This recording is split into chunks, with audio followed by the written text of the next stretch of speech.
Welcome back to the Daily Drum on WHUR and Sirius XM Channel 141. I'm Harold Fisher. DC's Ward 8 community was rocked last week by the arrest of Councilmember Trayon White.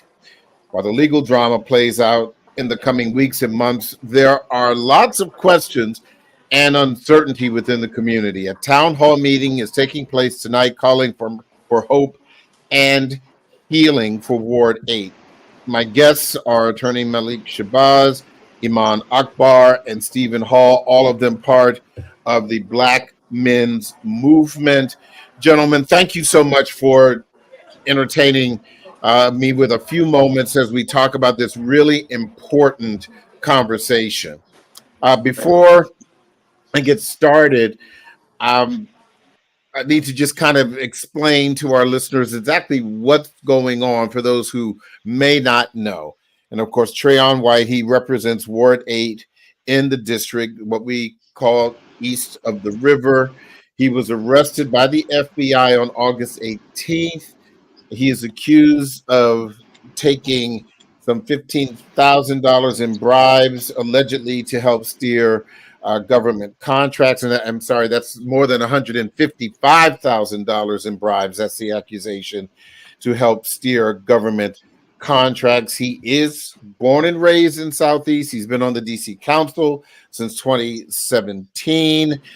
And just last week, the council chair, Phil Mendelson, said that he is looking into disciplinary actions, including a reprimand, censure, expulsion. And on September 17th, when the DC Council returns from summer recess, the council will take action to remove him as chair of the committee that he oversees regarding youth services. Let me start with you, Attorney Shabazz. Last week, you and others called for this meeting in Ward 8 at the Arc on Mississippi Avenue. Why call this meeting? Because we have to be proactive. The arrest of Councilmember Trayon White, which is a tragedy for everybody, furthers the crisis that we are in Washington, D.C. As a Black community. We're in crisis. We're in crisis with crime and violence, in crisis with gentrification and depopulation, and we're in a crisis in leadership. And so with this tragic arrest of Mr. White, we're having our town hall meeting and engaging in further action to let our community know that as lawyers, as Black men and organizers, that we don't intend to just allow things to happen. We intend to be proactive so that we can organize and protect our community and not be destroyed by these destabilizing actions. We have to be active if we're going to not go into further crisis. Mm-hmm. And let me say also at the very beginning of this conversation, Councilmember White is presumed innocent until proven guilty. We have to be really clear about that. He enjoys the same rights as any person who is accused of a crime, felony, misdemeanor, politics, violence. He is presumed innocent until proven guilty. Now with that said, Imam Akbar, talk to me about your thoughts about these allegations and how this has impacted the community. As an Islamic chaplain in the city of Washington, D.C., and servicing many within and without corrections, for over 50 years, we've seen so much happen within D.C. government. And then it's the nature of the allegations when Dr. Malik Zulu Shabazz, myself, others within the Alliance, etc., have worked directly with the youth, and youth programs have launched successful youth programs, specifically in Ward 8, specifically directed to aid and assist the Black youth. And so directly I take, the antennas are raised once the allegation goes out, and then we have to do, again, a preliminary investigation from the perspective of the community, from the Mm-hmm. perspective of the Black men's movement, which is gaining momentum throughout the Black community, especially in Southeast. So there are grave concerns about having good leadership in Ward 8 in the legacy and spirit of the Honorable Marion Barrett, who was both a political scientist as well as a chemical scientist. Yes, sir. So we have to look at some of So, these measures scientifically. Yes, sir. Yeah, I want to agree with you with my host that they are allegations, but they are such serious allegations they impact the election. They must understand that Mr. White has won the Democratic primary and is on schedule to win the November election had he not been arrested. But now that he's been arrested and indicted, Ward 8 faces a situation where they will have to elect an indicted councilman and one who may have to plead guilty and give up the seat.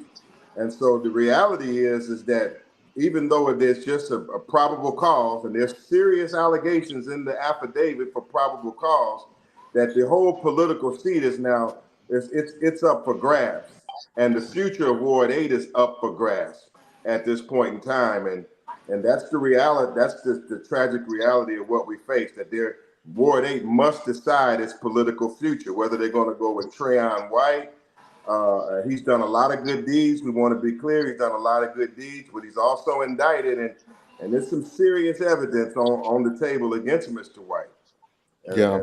And so the city must, and the city has a vested interest in Ward 8 maintaining strong, stable Black leadership. Mhm. Yeah, without a doubt. And I want to come back to you about some of those charges. But let me go to Mr. Hall. Mr. Hall, you're a resident, of course, of Ward 8. What do you believe what is your biggest concern in the wake of the arrest of Council Member White? When you think about all that has happened over the past week or so, what concerns you the most? Well, it's very simple. The welfare of the community, the welfare of the children, neighborhood Mm, safety is at the center core. There's a spoke in the wheel, and the wheel cannot hold if there's not enough leadership, as Attorney Shabazz and Brother Akbar had mentioned. It's the welfare of the community. What has happened to Councilmember Trayon White is one thing, and there's motives for that. And they say it could be greed, it could be image, it could be a number of reasons why people take bribes. And there seems to be an epidemic of bribe taking. And I think it's quite contagious in our community among politicians. But my concern is the welfare of the children, the welfare of the community, the safety of the community has to come first. And this is a smoke in the wheel. There's a disruption. If there's progress has been made, then it seems to have a take on the momentum. And my concern is how do we bring accountability, leadership, community input? When the last time there's been a community town hall meeting to bring the voices of the community and our concern about trash in the street, gun violence, and the children? And I think that we must not lose sight of the core here, the community welfare is why I'm hmm concerned. And that's when I talked to Minister Haru and Attorney Shabazz. We collaborated. I told him my concern is it's an image here in this ontological addiction. I want everybody to study that. That's what's happening. Narcissism, self-centered, and self-serving is What do an you mean by epidemic. that? What do you mean by that, Mr. Hall? The image of how we see ourselves, independent of the whole and not part of the whole, and not acting toward the interests of the whole, but acting selfishly for our own personal gains. Hmm. That is an addiction. Is not a substance abuse addiction. Is not an alcohol addiction. It is a self-abuse addiction that's Yeah. plenty in our community, and we must put an end, create some accountability and create systems that we now govern by the community terms, not the politician terms. You know, Iman Akbar, you mentioned the late mayor and council member Marion Barry, and we all know what he has done during his lifetime for the city, and he also had his legal issues. Of course, you know, Trayon White representing Ward 8 after the passing of Marion Barry. But do you think it's a fair comparison when you look at the two men and some of the difficulties that they are having or had? I think the expectations of the Honorable Marion Barry from the grave, I think he would be full of disappointment. And there have been some forward actions in Ward 8 that I know he would have never approved of. But nevertheless, the citizens, the blindsidedness of the citizens that support some of these efforts, in fact, publicly and privately. So we have always been in strong support of the efforts of a man the caliber of Honorable Marion Barry. And then we look at the actions or lack of actions of a Trayon White. So we want to hear from him. We're hoping that he actually shows up to give clarity to the community. The community is appealing for closure. Thank you. And this is not an attack on Trayon White. We want to be very clear on that. Thank you. An appeal for leadership within the community to show what we can produce, and people underestimate the politics of Ward 8 and know that yes, there are high caliber politicians and political ambitions within Ward 8. So I definitely don't discount Ward 8 as an equal player in the politics of Washington, D.C. It was suffice it to say, anyone who underestimates the politics of Ward 8 does so at their own peril. Go ahead. Absolutely. Go ahead and Absolutely, finish. absolutely. As a former Ward 8 resident and council candidate many years ago, I testified to the diligence of brothers and sisters in Ward 8 as their politics. Now, as a direct comparison between the mayor and current councilman Trayon White, who is one of the students of Marion Barry, as there are many of us, there has always been there's always a conspiracy to see if a black politician in Washington, D.C. or anywhere in the country is susceptible to committing any type of crime that could take them out of office. They're always targeting us. Let's be clear. I think the question here is, to what capacity does the official who's being targeted, how culpable is he to participate in such a conspiracy? Marion Barry was sought after for many, many years by Joseph Divinity and many others. And finally, he was called on a drug charge in the Vista Hotel, which was unfortunate. And he happened to have been culpable enough to be caught there. One thing we can say about former Mayor Marion Barry is that he was never accused, with all the power he had, he was never accused of taking any money or funds in order to exchange many of the contracts that he made many millionaires. Marion Barry made many millionaires, and he was never charged, though he was wiretapped down to the bone, never charged with trying to get kickbacks from that. Mr. White has done many good deeds like Mr. Marion Barry. The trouble in his situation is two things. Number one, the person who was the government informant that's trying to get the contracts that had been previously booted out of the DC government was a known defrauder of the anti-violent contracts, meaning that this person had defrauded the district government in terms of anti-violence contracts. And the troubling part about it is, it seems that Mr. White was trying to work with him so he could get $5.6 million in further contracts.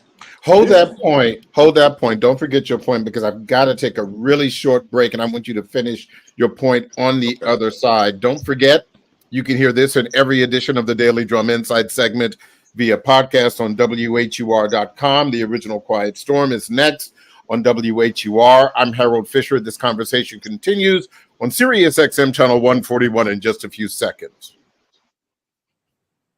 Welcome back to the Daily Drum on Sirius XM channel 141. I'm Harold Fisher. We continue our discussion about tonight's Ward 8 Town Hall meeting in the wake of the arrest of DC Council member Trayon White. My guests are attorney Malik Shabazz, Imam Akbar with the Black Men's Movement, also Stephen Hall with the Black Men's Movement. Attorney Shabazz is with the Black Men's Movement. Before the break, Attorney Shabazz, you were talking about some of the difficulties of the allegations against Councilmember Trayon White. Please continue. Yeah, okay. So the most concerning parts about his arrest and indictment are that the government informant who was wiretapping and recording Mr. White is a person that was previously well known as having defrauded the district government's anti-violence funding through submitting false paperwork, and therefore he was put out of doing business with the district. And then he was also, according to what we read, was violated the payroll protection program and was subject to criminal charges based on these two incidents, and therefore turned informant, I guess, to get out of criminal sentencing. Okay, and the troubling part that we have, if this, what we read in the affidavit is true, is that Mr. White was willing to do business with somebody that had previously defrauded the district government and trying to get him $5.6 million in new anti-violence contracts. The problem with that is that if that would have been successful, there would have been a person that is over the much needed services, much needed anti-violence services, much needed services we need, a person that was known to going to commit fraud and not use the money for the benefit of the people. And that would have been tragic for the district. Okay, so we're making the point here that one reason we're holding this meeting is that we want to say that all funds that are in the district or anywhere that's used to stop the violence or mental health and to clean up our people, those funds should go to the people, and they must go to the people. And the reason why some of these programs are not working is because there's some fraud behind it. Now, and the other troubling point with Mr. White, as alleged, is that he was willing to take some funds in order to secure those contracts. And I would have to say that it's tragic that to see a young, promising politician career possibly ended over $35,000 in cash and possibly $156,000 later. That's tragic. Now, the legal experts and I say that, there's some questions on whether everything that is in this indictment is what's called an official act for the purposes of bribery.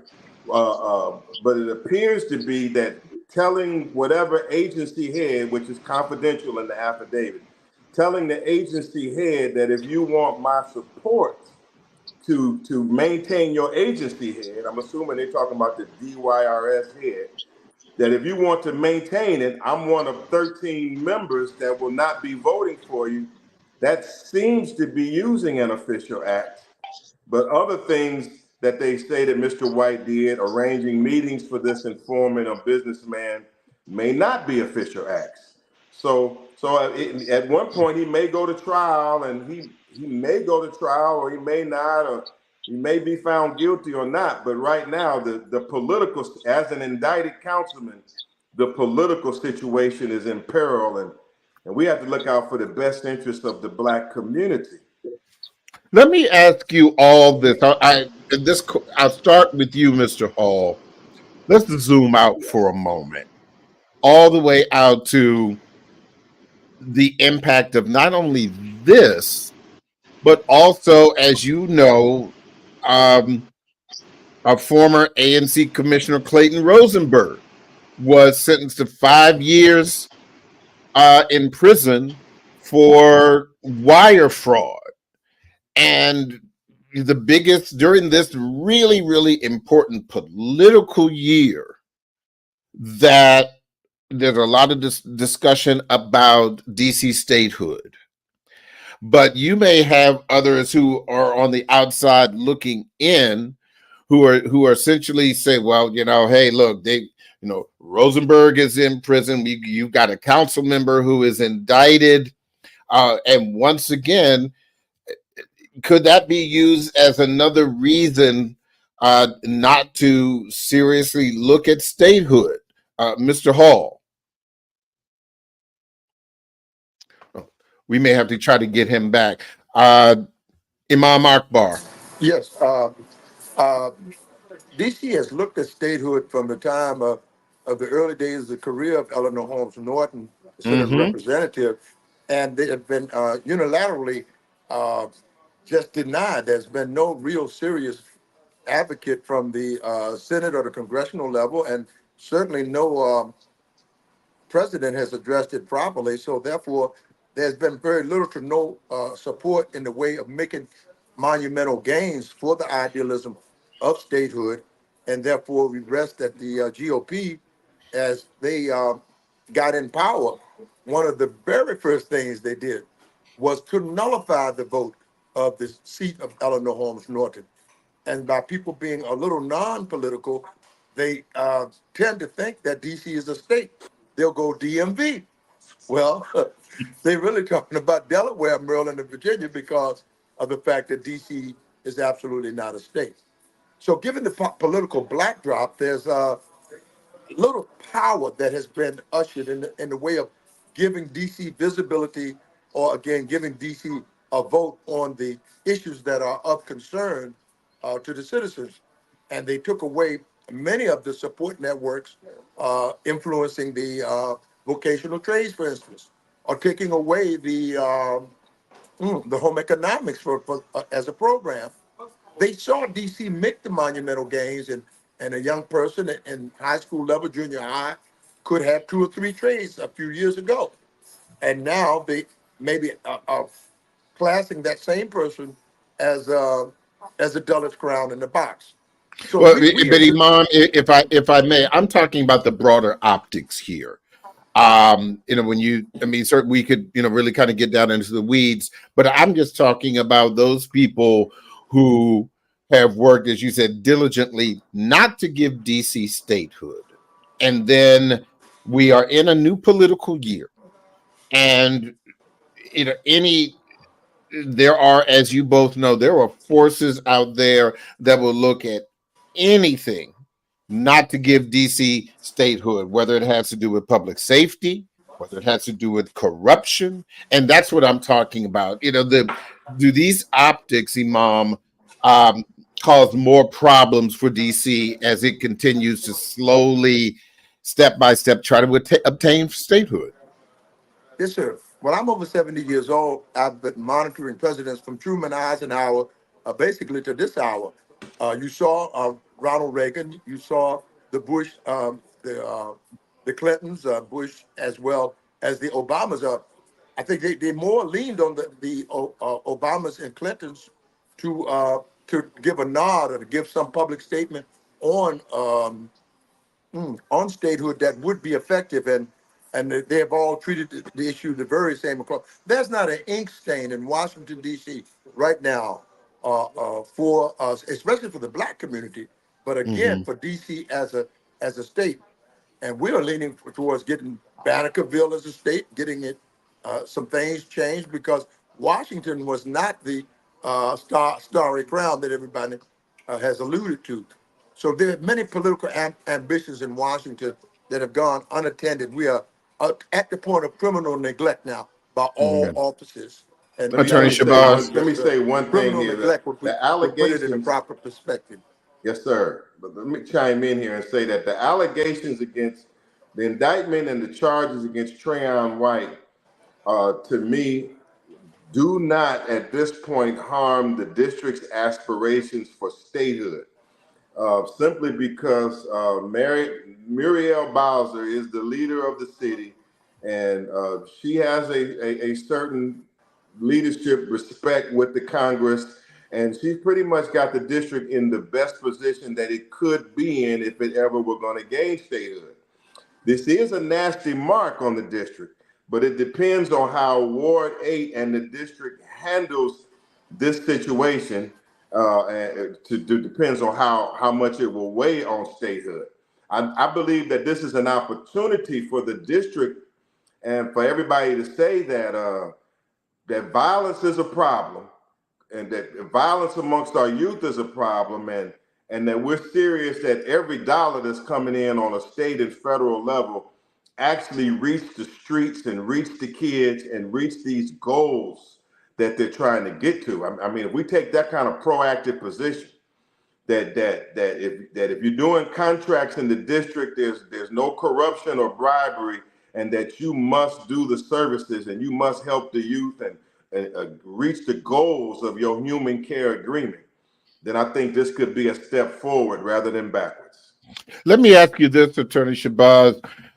This town hall was called specifically to address healing. From your perspective, even as the wounds keep coming, this is a very active moving target regarding Council Member White. Eventually, what do you believe healing for Ward 8 would look like? Okay, healing begins with communication. It begins even with forms of therapy. I mean, now when you have a young man that represents really the youth of this city and is looked up to by the youth of this city, specifically of his ward, and won his ward with a mandate and has a record of doing many positive deeds, that can be mentally and emotionally traumatic as well as politically traumatic. So our forum and our future forums is designed so that the community can come together to understand, to share their positions, to cry, to hug, to heal, and to plan forward, instead of just being in a confused vacuum where anything is happening. And so healing comes with coming together and dialoguing, and if necessary, atonement or confession. And by all means, not tearing each other apart about where the future of that ward goes. And so yeah, we must come together, whether you are a hardline Trayon White supporter that says that you don't believe anything against him, he's a victim of a conspiracy, hands off Trayon White, or if you're on the other end and saying he let us down, he should have never been taking money out the paper bag. We're all one Black family, and we're in a community that's in crisis in Washington, D.C.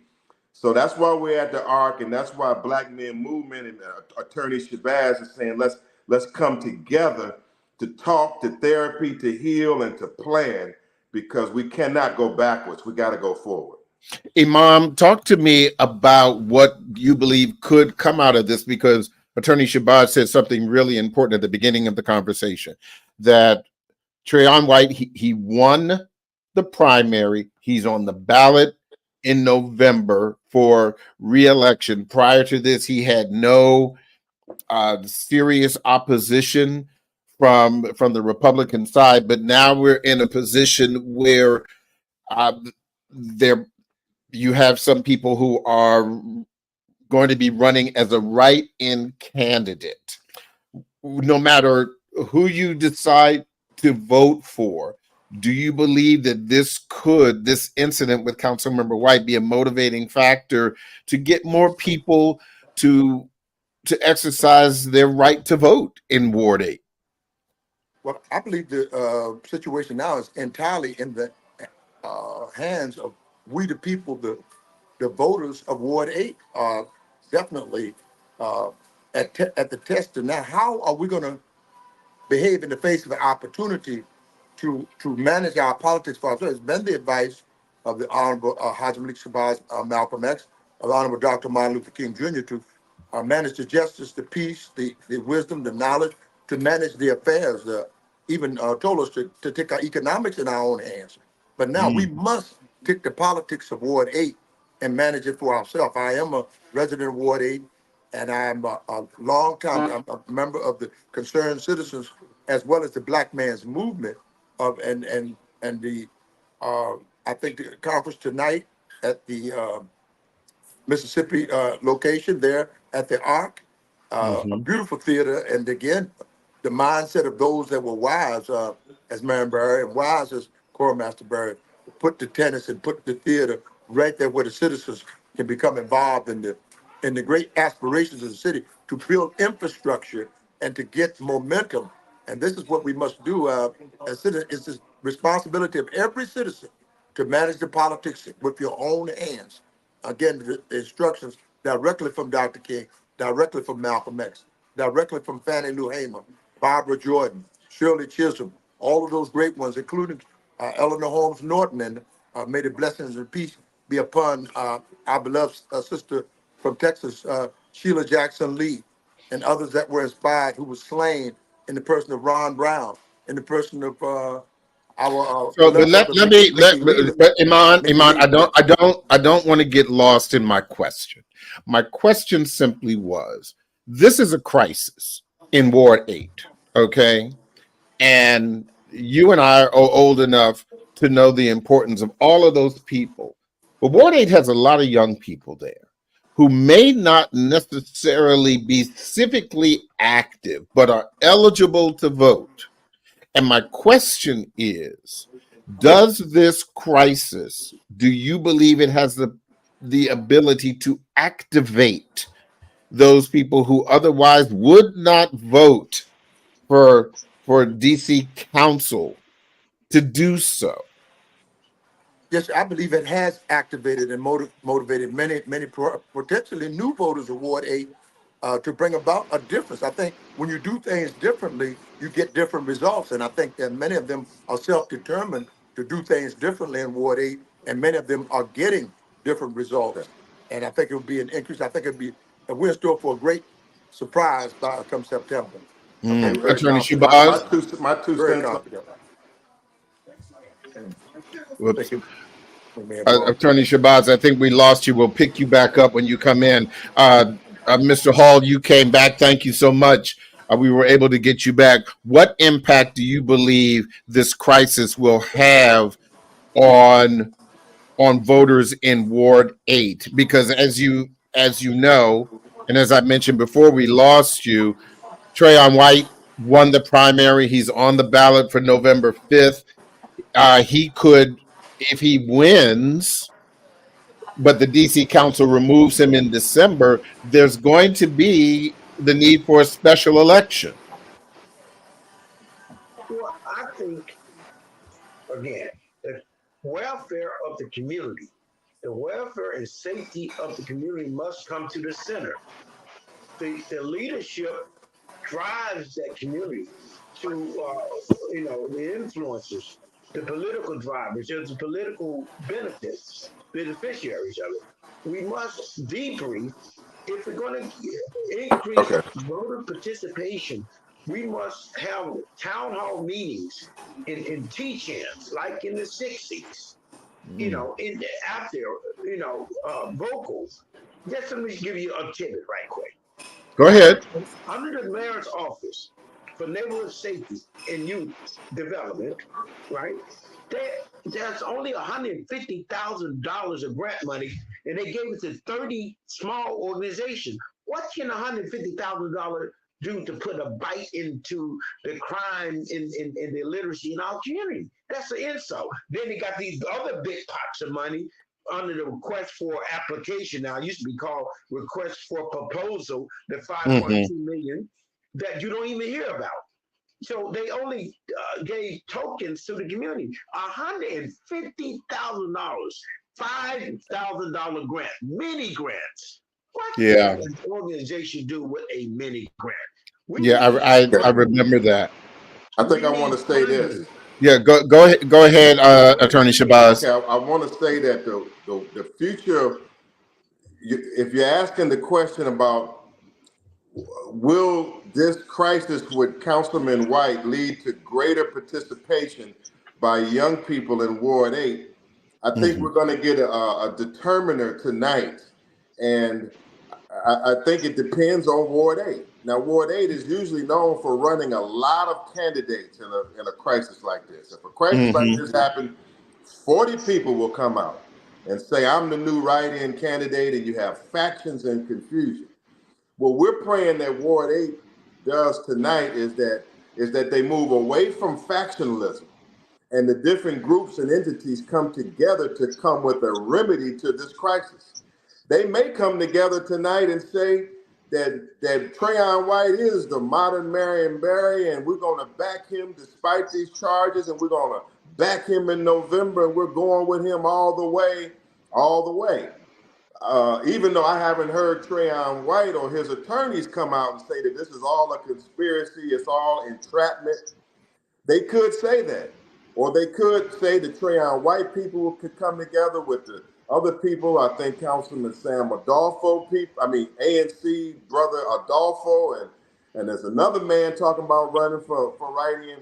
If these factions can get together and say, factionalism has never benefited Ward 8. And today, us as organizers, we're gonna stay in the tank and stay in the room, and we're gonna fight forward in November with a new vision. I believe that all this attention that's coming around the indictment would fire up this ward, fire up the young people, and there could not only be increased voter turnout, that this could be a blessing for the ward rather than a step back towards factionalism and fighting. We'll see. I do know that we just can't sit around in a vacuum and let it happen, that we, as attorneys and as the Black Men's Movement, we believe we got to be proactive in giving the community a voice and organizing them so that we can keep moving towards self-determination, because self-determination is what we want. How can you, Mr. Hall, how can one prevent this town hall and maybe future town halls surrounding this issue? How can they be prevented from, devolving into gripe sessions?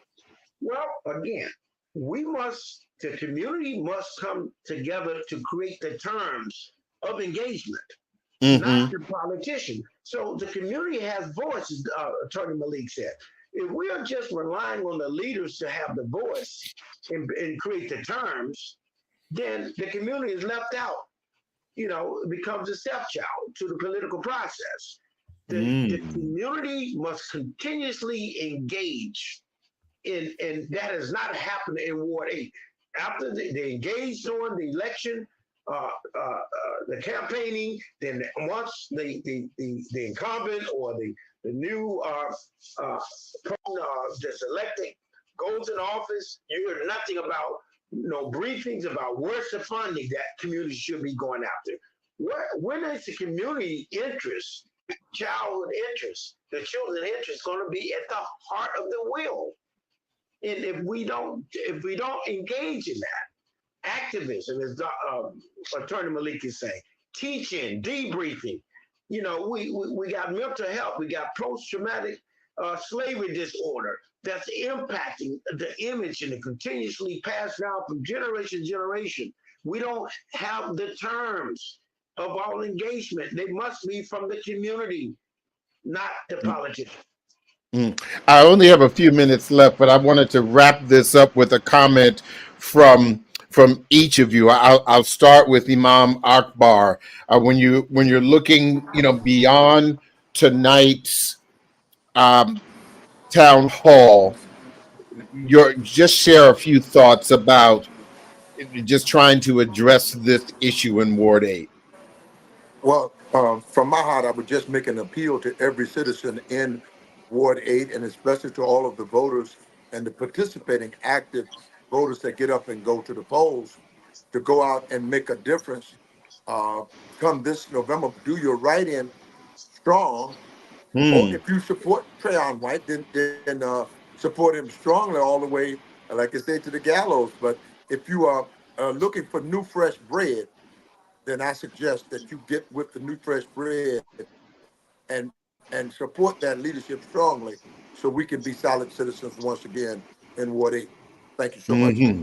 Mr. Hall, a final word from you. Thank you. I think the community needs to move toward thriving beyond just surviving, and that hopefully this town meeting will help the community become fully alive and engaging in finding the community deep fire. That's what we're talking about. That's what we're going to be pulling out. For the community, we need exceptional well-being.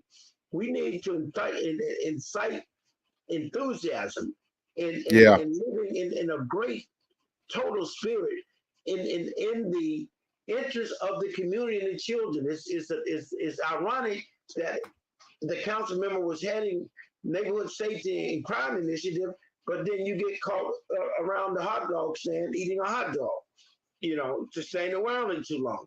And we have to have the sweet self-acceptance, yes. Okay. But we need to find ways every day. Ward 8 needs to wake up with a sense of purpose and mission. The community must be in the center of the wheel. Okay. The Final word from you, My final word Attorney is Shabazz. to those that are listening, brothers and sisters, that there is hope. Despite tragedy, there is hope. Our number is 202-997-8909. One more time, please. 202-997-8909. On behalf of Black Lawyers for Justice and the Black Men's Movement, we're saying that we must take a proactive stance. We're organizing right now to make sure that our community does not descend into chaos, and we're being proactive. Contact us right now, especially the men, because the young men need the men. And we're going to we are very active in deciding the future affairs of our community. We oppose gentrification. We are against the continued destruction of our population in this city. We're against the increase in crime and violence, and we plan to plan a new way. So if you contact us, you will see that there is hope in gaining control and turning this situation around. And we thank you for giving us this forum. Thank you. On all returns. Yeah, thank you so much. I really appreciate all of you taking times out of your schedules. Just a reminder, this town hall meeting goes until 10 o'clock tonight. It is at the Arc in the 1900 block of Mississippi Avenue Southeast. Again, it's going on until 10 o'clock. Certainly, if you attend, bring your thinking caps because there is a lot to consider. Gentlemen, again, thank you so much. That is the Daily Drum for this Monday, August 26th. I'm Harold